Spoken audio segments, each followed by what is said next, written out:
And welcome to Habs Unfiltered, episode 208. I am your host, Blaine Pudvang, and I'm joined now by my special guest, Scott McCarthy. Welcome to the show, Scott. Hey, thanks for having me again. It's I crazy know. to be back.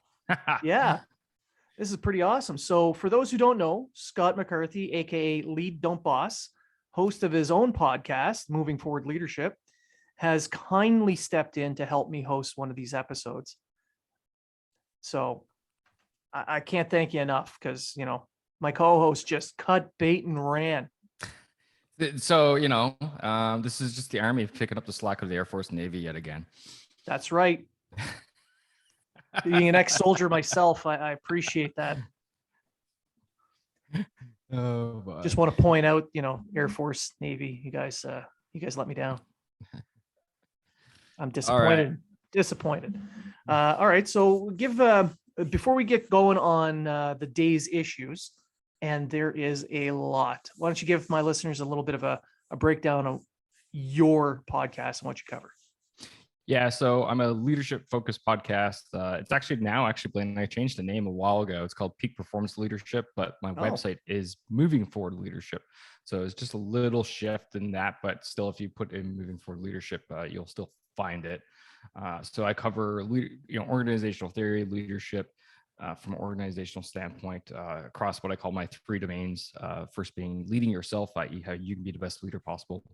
Second one being leading your team, how you interact with the people within your organization. And finally, the third domain of leading your organization, that institution bit.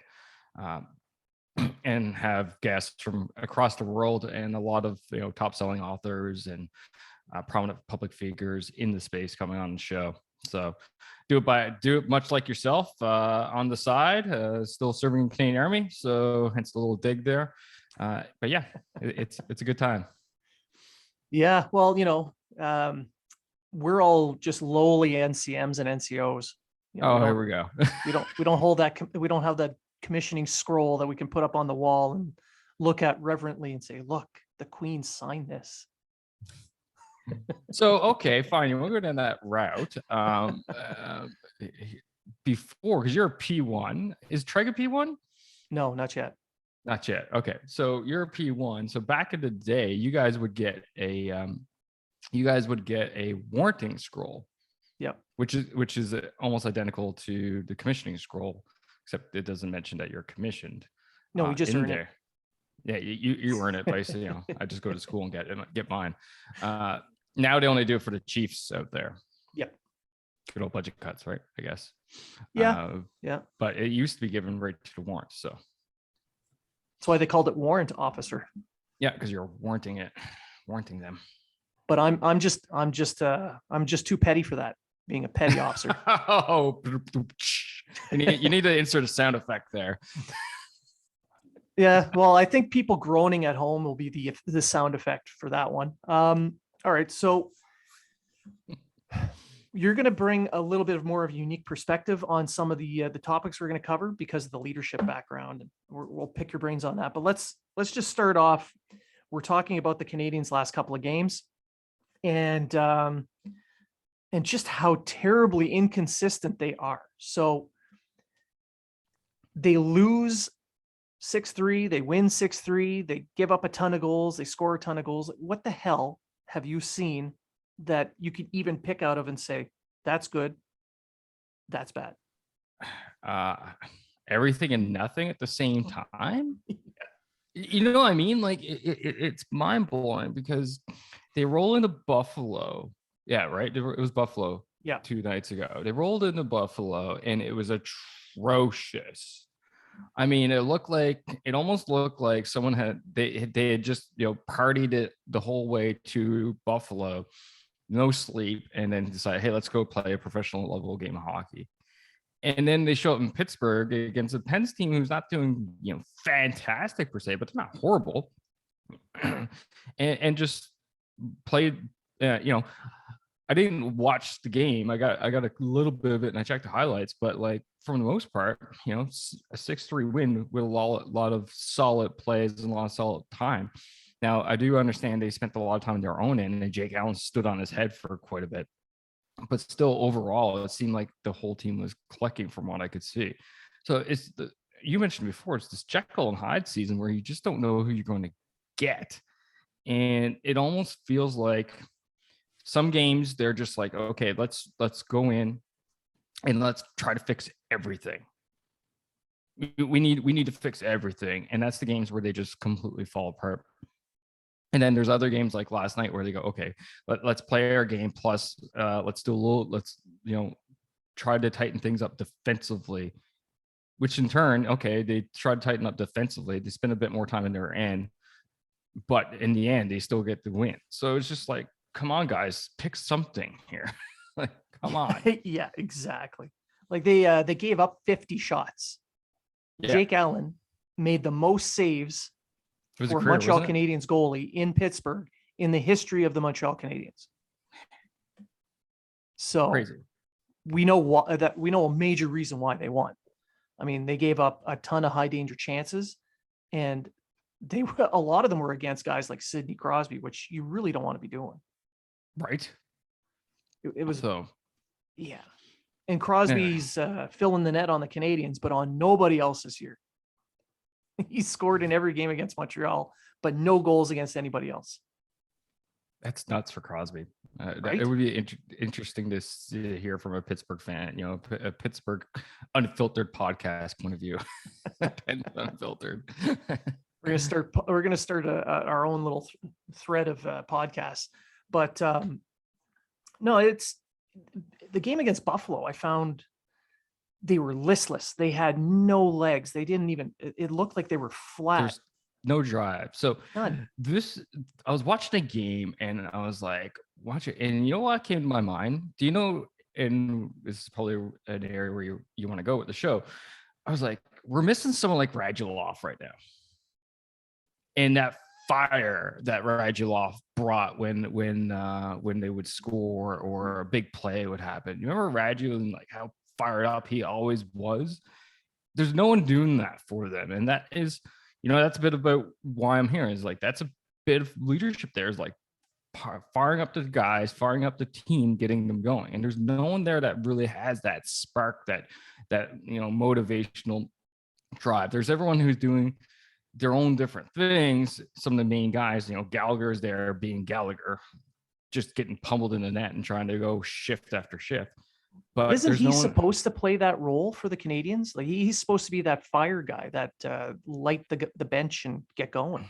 He is, but Gallagher's always been different than Radu, right? And what I find from Gallagher is he's a bit like that. He is kind of like middle ground where he's like, he goes out on the ice and he totally leads by example. Like I cannot find a way to what's the word I'm looking for? Like not discredit, but say anything negative about Gallagher yet. He's still just going and hammering there, and he's still driving in front of the net, and he's still like, come on, boys, let's go.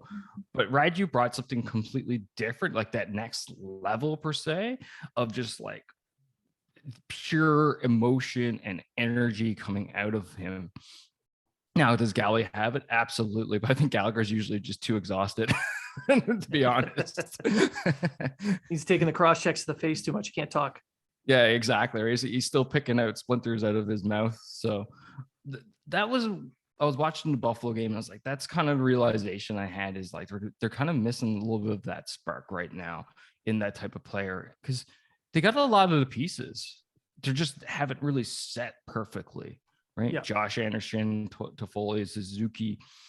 We can keep going. Dvorak seems to be slowly starting to settle into the system and playing with the team. Paling, like, can't say anything bad about Paling since he's come up. From what I've seen, fantastic, right? Jake Allen has been Jake Allen since he showed up. So I guess the biggest name we could throw around, which has been batted around enough, is Petrie, and he needs to sort out whatever's going on there. I don't know. He looks like he's playing hurt at times, and then other times it looks like he just leaves his brain turned off or at home. Right. Like the game against Buffalo, he had this one big rush where he basically deked out half the team, but then he does a loop around the back of the Buffalo net, comes to a stop at the top of the circle, and instead of just shooting at the net or making a pass. He just held on to it and kind of just disconnected the controller and Mhm. gave up the puck. Yeah. And it's And a nightly thing with him.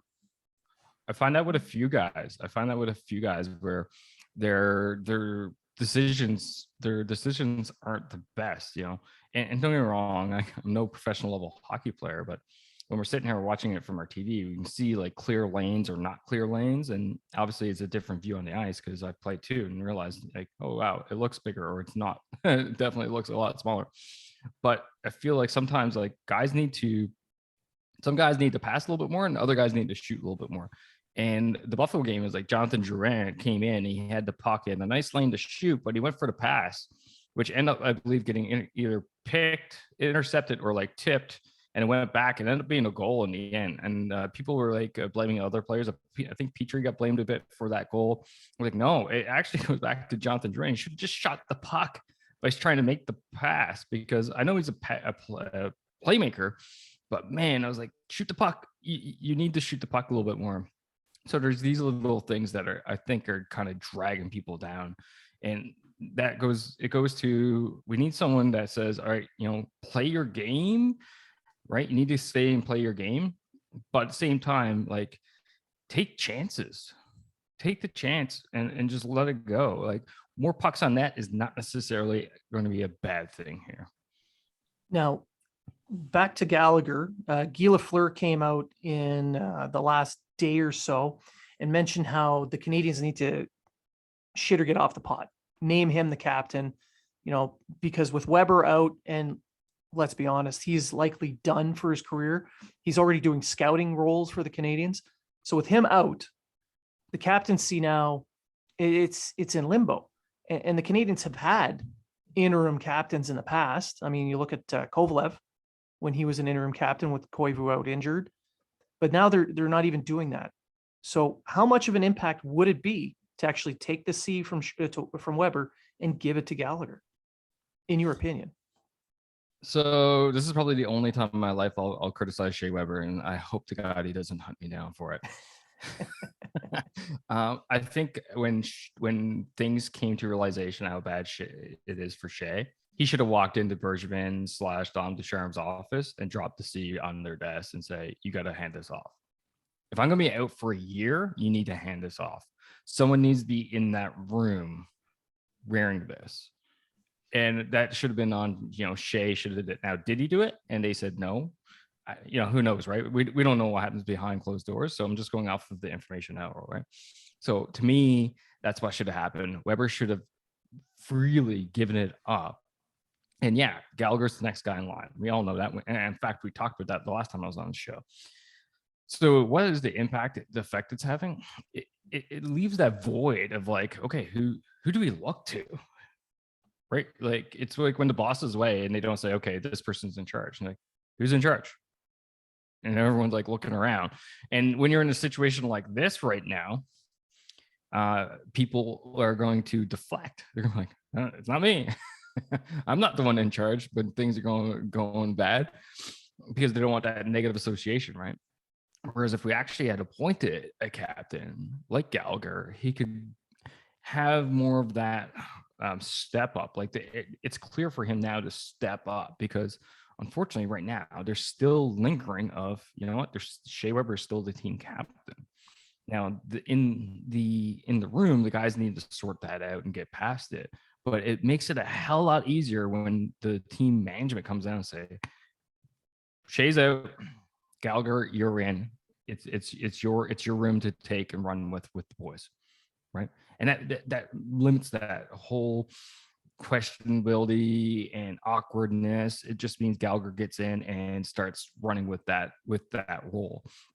So that's how I fit, or how I feel like this should have went down from day one. Once they realized Weber was out, he should have just walked in and dropped it.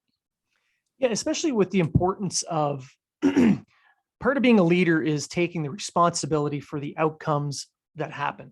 So 100%. On the ice, there's poor outcomes, especially this season with the Canadians. And then you have guys like Brendan Gallagher, who a few days ago, right after the Capitals game, came out and addressed the media and said, if I had an explanation for what's going on, we would have fixed it. We got the result we deserved. So he's the one up in front of the media, taking the heat and then being honest. He is being honest and open about what's going on and deflecting that criticism from from the rest of his team directed towards him. So that's, to me, that's the kind of leadership that they kind of need at the moment. And giving him the captaincy would just make sense. Yeah, it just solidifies it, right? So often I talk about leadership isn't about a position, it is more about what you do. So Gallagher is definitely showing it, but I feel like to make it solid, you just need to make that one step.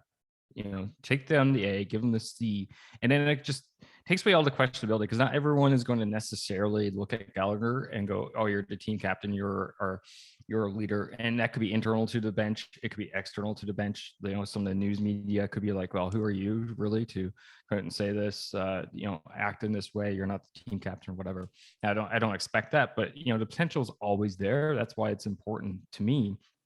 I believe that they should go ahead, give them the C, whether or not it's interim. And I would even go so far to suggest at the beginning of the season, if Weber had said, "Hey, give this to someone," aka Galley gets it, and Weber comes back at the end of the season, he still rolls without it. Yeah. Right. He still rolls without it because Gallagher has been wearing it the whole season. But now it's like, is Weber actually going to come back? Is he not going to come back? Everyone says he's not going to come back, but there's that question. The questions are still out there. And then it's the silent leader of Carey Price. And where's Carey been? I haven't seen him in the press box. And I know, I'll preface everything with saying, well done to Carey for what he did before. But now, if you're back with the team, are you actually back with the team? Or do you still need a little bit more time? If you need a little bit more time, cool. But let's say you need a little bit more time and take that time away. But if you're back with the team, I haven't seen you in the press box yet, which means you're not in the dressing room with the guys. Maybe he is, and he's just not being shown. Who knows? I don't know.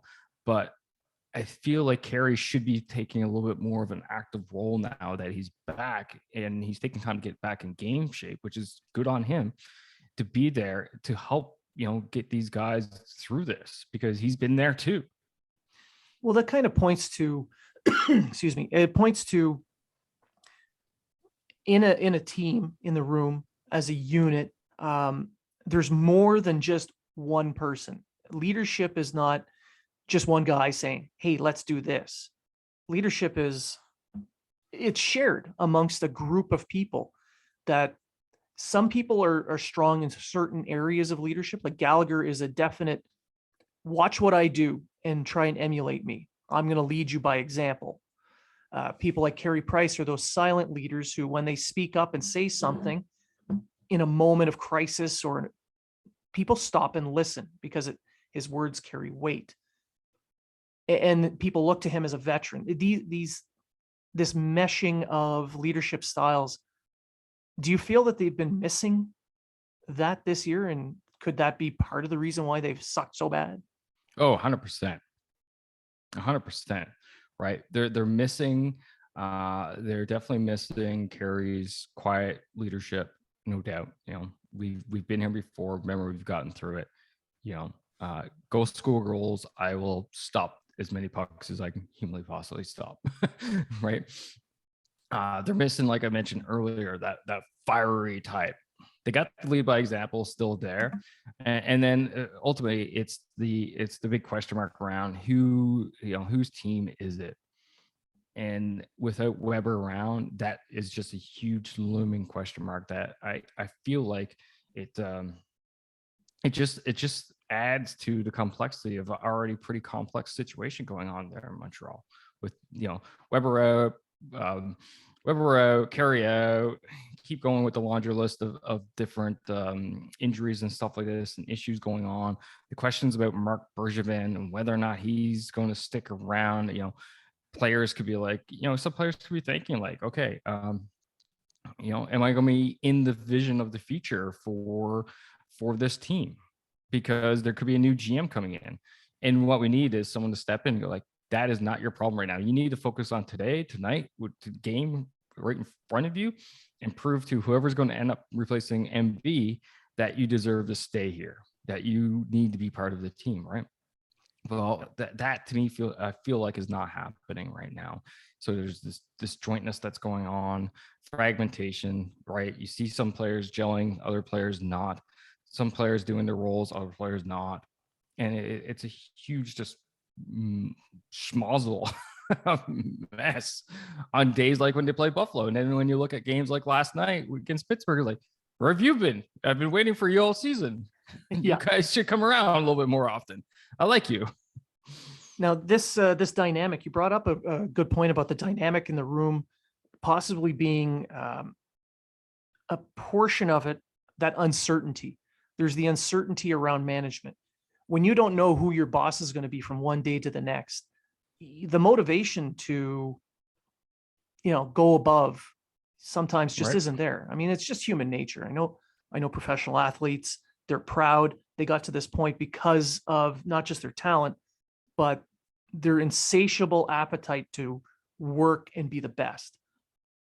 But they're still human, and they still could look at that and say, I don't know. I don't know what's going to happen. I'm not sure. So maybe I won't go that little extra, or it's subconscious. Now, 100%. The team itself is going through, as we speak, it's Sunday morning. It's the 28th of November. Last night, Scott Mellenby quit the team as the assistant general manager. Bergevin is in quarantine still for COVID, but Jeff Gorton, the former New York Rangers GM, is the Canadiens have permission to talk to him. And the talk is that he is being interviewed more than likely for the president's role, which would put him above Bergevin as kind of a taking over for Molson on the hockey ops side. This here, now the players are going to see this happening and they're saying, well, now people are losing their jobs because we haven't stepped up. How much of an impact do you think that would be mentally for them and leadership wise in the room? I think ultimately the players would need to understand why Scott Mellenby left, right? And we talked before you hit record that most likely he didn't get either job he wanted, so he's like, I'm leaving on my terms. So if the players were explained that, I don't think it would be such an impact. But if they weren't explained it, or he's like, Scott Mellenby's like, nope, this team sucks. I'm done with you guys. I hate you all. Like burn the house down as I walk out type thing. Because he just got fired per se, then it would definitely have more of an impact, right? Because the last thing you want is to have that such a drastic impact on someone else's life because you're not performing. But it happens. It happens in all kinds of different areas of the world. And professional sports, like you're talking about the elite of the elite of the elite here playing. Stakes are high, big money on the line, people's careers, etc. There's not a whole lot of margin for error. So it definitely boils down to having an impact in the back of their minds of the players. And then as well as like, okay, so who's next? Because you already hear, that's occurring, but at the player level, you're even hearing the trade rumors starting to pop up and who has trade value. And it's just like, okay, I'm going to play my hardest just to get, potentially traded for a first round pick. What? Like, so from a player standpoint, that wouldn't necessarily feel the best, but from a management standpoint, it's kind of how you play the game of the game per se, right? So a lot of players like it could be burning in the back of the minds of how their play is affecting others, and being traded could affect how their the impacts on their families. Suddenly, okay, I have to pick up and move. I gotta go to this new city, and it's likely going to be for 4-5 months, and then it's contract time, and I don't know who's going to extend me or who's going to offer me contracts, and a lot of time away from their families, and where are we going to live next, and all these other questions. So those things have effects on players, has effects on everyone. And we feel in the military, when posting season comes around, you see that drop in people's performance because of the uncertainty, and they have all these other things weighing in the back of their mind. So professional hockey players would be no different. So yeah, it's definitely going to be a bit of an impact. We'll see as time goes on. It'll be interesting to see what happens out of this interview with Jeff Gorton, was it again? I forget the name off. Yeah. Yeah. See if he actually gets picked up, become like, vice president of hockey ops. Does that now mean the GM process is going to be like a long drawn out one, which would even be worse, I would think, right? On the players, I'm not sure if it would be long and drawn out, but having a president of hockey ops who's a hockey mind, someone who's experienced, like Jeff Gorton has a lot of experience with Boston and the Rangers. He's done some great work with both teams. Having someone like him instead of Jeff Molson kind of overseeing things on a day-to-day basis, I think would be a lot better. I don't disagree with that. I fully agree 100%. Like Jeff Molson, he's a ones and numbers guy with the dollar symbol in front of it, right? That's what he needs to worry about the business side. How much money am I going to make this year out of this investment? Because from his perspective, the Montreal Canadiens is just another investment. It's no different than, our little RESPs or TFSAs, right? I mean, it is a family thing for them as well, right? It's a tradition for him, but at the end of the day, he's feeding his family on this. So yep, yeah, 100%. So he needs to, keep that mindset. And then you have someone who, knows the game and can make those decisions from that strategic level of, okay, it's time for us to get rid of the GM, or it's time for the GM to make some moves here or something, and have those conversations with the general manager, that next kind of layer above, because Molson obviously doesn't have, I wouldn't say that experience per se, but that mindset. So I wonder, it'll be interesting to see how the GM thing plays out if he does get that job of hockey vice president of hockey operations, and see how that goes down the line. But end of the day, all this trickles down because the GM sets the vision for the team. Yeah. Right. It's the overall direction, the vision. Right. So, do we stick with, this mobility type team that we need, or do we go, do they bring in a GM who wants to go more of a Boston style again of crunching and grinding? And suddenly a lot of players go on the trade block, depending on which style you want. The GM wants to build around. So we'll have to wait and see. There could be a lot of changes coming, and I'm not talking just in the management level. We know a lot of the assistant GMs are going to go. I question if Dom Ducharme will last after his contract's either up or he goes into his final year, right? And then on top of that, that means the assistant coaches, there's a lot of questions there. So all these questions, right, it just piles on top of people, and so much uncertainty around there. End of the day, if Marc Bergevin didn't sign the contract back, which he didn't sign the contract back this summer. This goes back to a leadership thing. Jeff Molson should have just jumped on, saying, okay, as you said, Tom, don't leave a lame duck GM. Well, you can't leave a lame duck leader, right? And this is the problem that they're having. So we're seeing a lot of these trickle effects from a leadership standpoint. Jeff should have made that call, like, okay, cool, you don't want this contract? Do you want to be part of the team? Yes, no? Okay, no, we need to make the call now and keep you in place until I find someone else. Because Bergevin has shown and has said he's with the team till the end of this contract. So I don't feel like there was a dire need to fire him per se. It wasn't doing anything that's, can't make the team any worse. But at the same time, I feel like they should have went on. If he's not going to be part of the future, then it's time to start making the future the present. Yeah, exactly. And I found that Molson's, how do I say this? His fealty to Bergevin, the friendship kind of overrode his business side. So letting him stay as a lame duck, yeah, that's great. If you have a plan for the future, awesome. But there didn't seem to be one. He was just kind of relying on Bergevin. He's even said in the last couple years how he's never needed to hire a president of hockey ops because Bergevin is so he's a veteran. He knows what he's doing. He trusts him. So just the fact that 2 years ago he said this, and now it's looking like he's trying to find a president. Either he's lost trust in Bergevin, which I doubt. It doesn't seem to be that kind of a guy.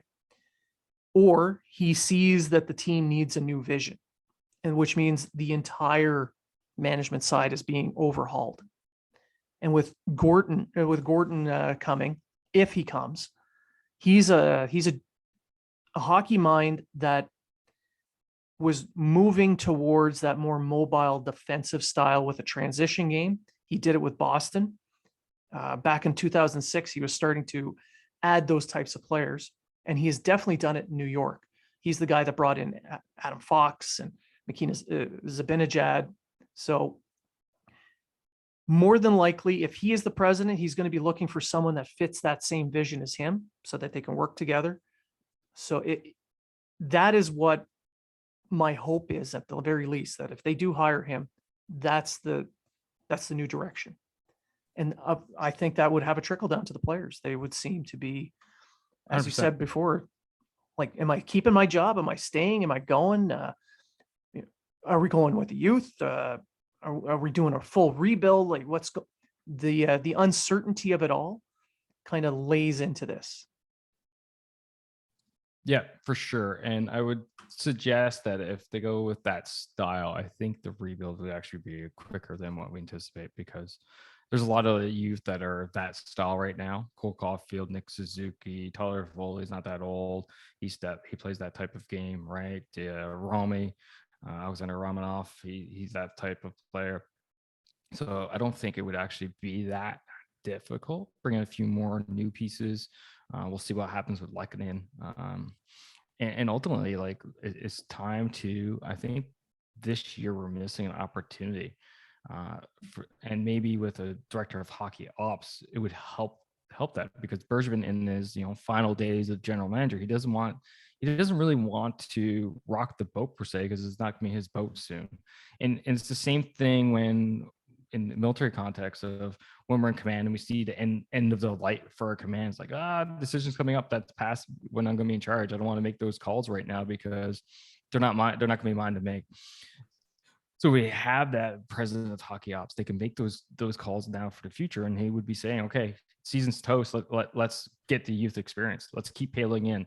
Let's wave Montembeault, for God's sakes, and keep Primo up while Price is still out. So then him and Allen can split 50-50. But let's keep Norlinder here. Let's bring Caulfield and play him how we need to play him. Let's keep Suzuki up there in that top line, et cetera, and keep running these young guys. Are they going to make mistakes? 100%. But guess what? Season's toast. But what we can do, we can make wine out of grapes and get some solid experience for these up and comers. Well, just looking at the last couple of games, Romanov in the last 3 games has been over 20 minutes a game, and Perfect. we see him blossoming a little bit. But at the other end of that spectrum, you have players who have not played last year. They were just new additions to the season, or call ups, or didn't play very much last year. Guys like Caulfield, Paling, Norlinder, they're getting very little ice time in these last half dozen games. That to me kind of points to the coach is still trying to rely on his veterans a little too much. And that's where management would be able to step in and say, look, just play the kids.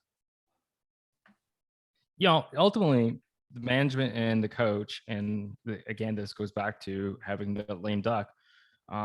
They need to sit there and go, okay, what's the actual goal of the season now? Yes, you showed up the beginning of the season, and the goal was to make the playoffs.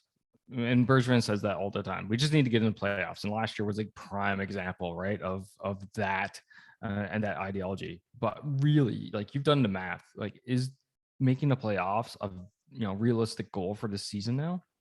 No, Hell they'll no. need 45 wins in the next 53. Right? Like no, it makes the 2019 Boston Blues Cinderella season look like nothing, like a general occurrence. Like, it's not even close to being realistic to occur. So, okay, situation has changed. All right, what's our new goal then? New goals. Let's develop the young guys. Perfect. I can do that. Do we care if we win?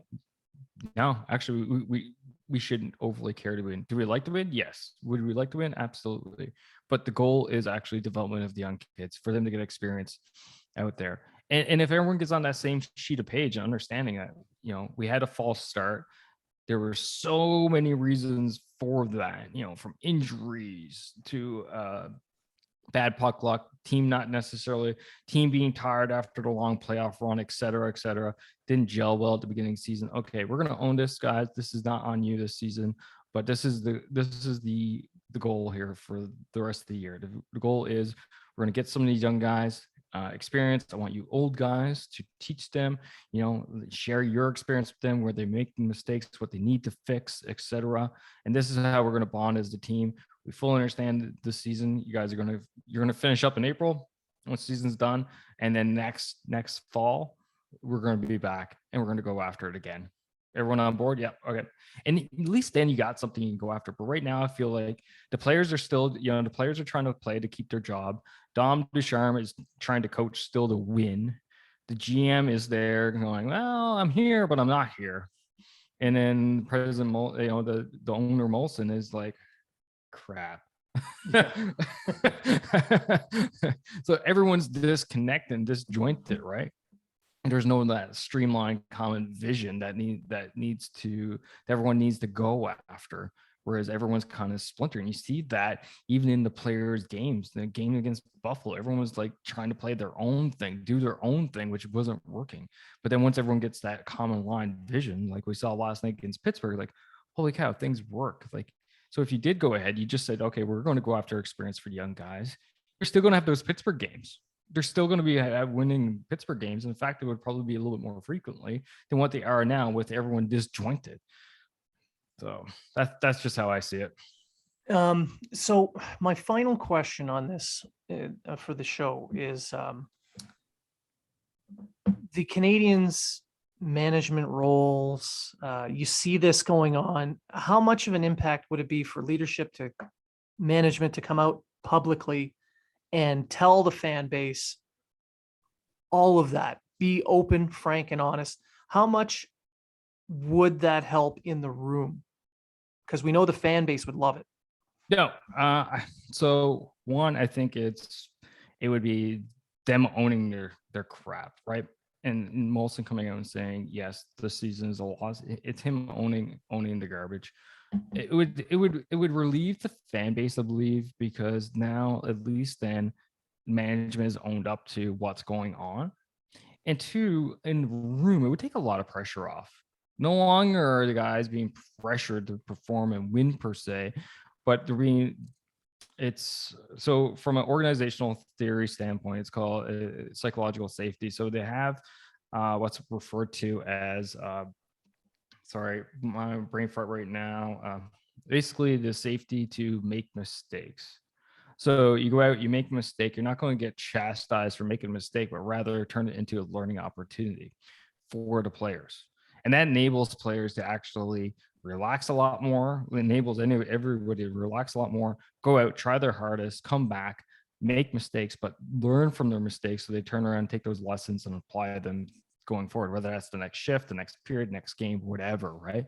So that's the type of situation it would occur. And I think short term, it would be atrocious. Like right now it would be just atrocious as in a results-based thing, but long term, next season, it would actually be extremely beneficial because all of a sudden you got all of this experience, all these games piled under the belts of these young kids that it would be getting more than the teams which are performing right now, where their younger players don't have the opportunity because the veterans are still there and the coaching staff is relying on the veterans to get things done. So our guys are making leaps and bounds. So about 2-3 seasons, these young guys are actually playing more seasoned veterans, right?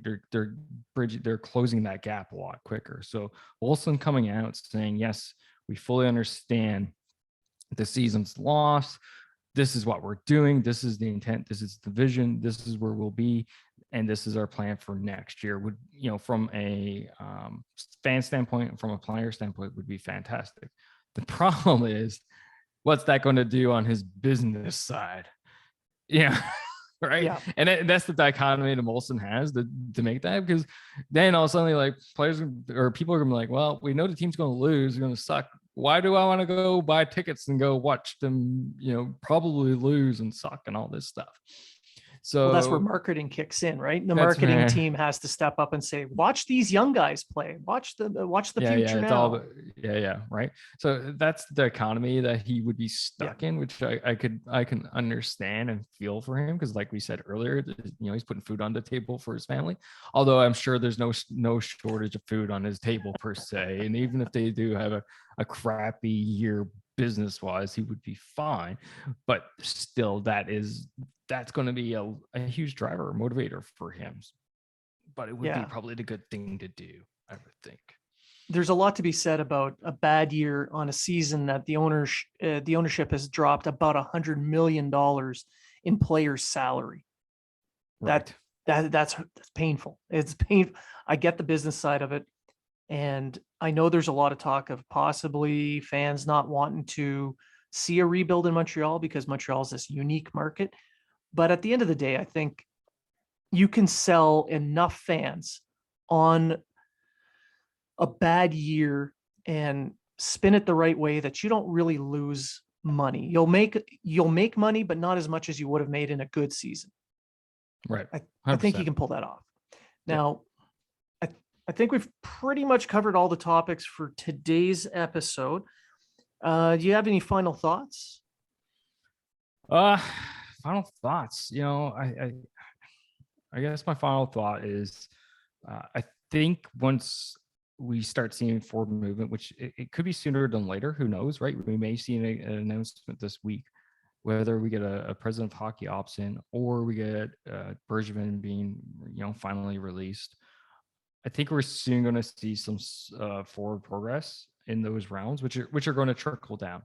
Now, what we all need to realize is these things don't change overnight. When changes are made at that high level, things don't change overnight. It's not like, oh, suddenly we just brought in like McDavid for a bag of pucks and Edmonton retained 99.9% of his salary, right? Like these things take time for these changes to occur. And the fans that are listening to this, and we've been through it before, but it's going to take a couple of years. Like Montreal may be able to contend next year for playoffs if people are healthy, or they make the right deals, make the right trades or signings upcoming. We do magically pull number one in the draft and get Shane Wright, and he's ready to play in the big league or whatever. But it's going to take a few years. Like look at the rebuild Edmonton had to go through. It took forever. Still going. Still going, right? Although now, there's I think if Edmonton solidified their goaltending, they would be a lot more serious contender. And that's really the hole that they got to fill. So you got with McDavid, Draisaitl, Nurse, Nugent Hopkins, all these players. It took years upon years of first round picks for them to get to where they're at. And playing in the dumps. I remember being in Edmonton when Taylor Hall was drafted number one by them. Yeah. And then, ironically, now he's playing for Boston, where Tyler Seguin got drafted. Yeah. Right. So it's going to take a lot of time. These changes are not going to be quick. But I think we're going to start seeing some positive forward progression soon. Well, I want to thank you for coming on the show and helping me out. With Matt and Treg, bailing on me so they can work. I mean, come on now. Work. The Air Force, the Navy, how much work do they really do? I wonder at times. Being in the Navy myself, I know. I know the answer. So I want to thank you again for coming on. And hey, no worries, my pleasure. For my listeners, be sure to check out Scott's work over at Lead Don't Boss on Twitter. Check out his websites. Give the listeners where they can find you. Yeah, movingforwardleadership.com is the website. All my socials are there at the bottom. You can subscribe easy by going to movingforwardleadership.com/subscribe. And there isn't a platform I'm not on that I'm aware of exists. So you can easily sign up right there. There's a button right there on that page. It makes it super simple, slick for you to sign up and listen to the show, where you can just go to your podcast app and punch in Peak Performance Leadership or Moving Forward Leadership. either or, and my show will pop up. So be great to hear from you. Be great for you to listen. And yeah, let me know if you got any questions or if you need help with anything. I'm here. Perfect. And again, thank you very much for coming on the show, Scott. I truly appreciate it.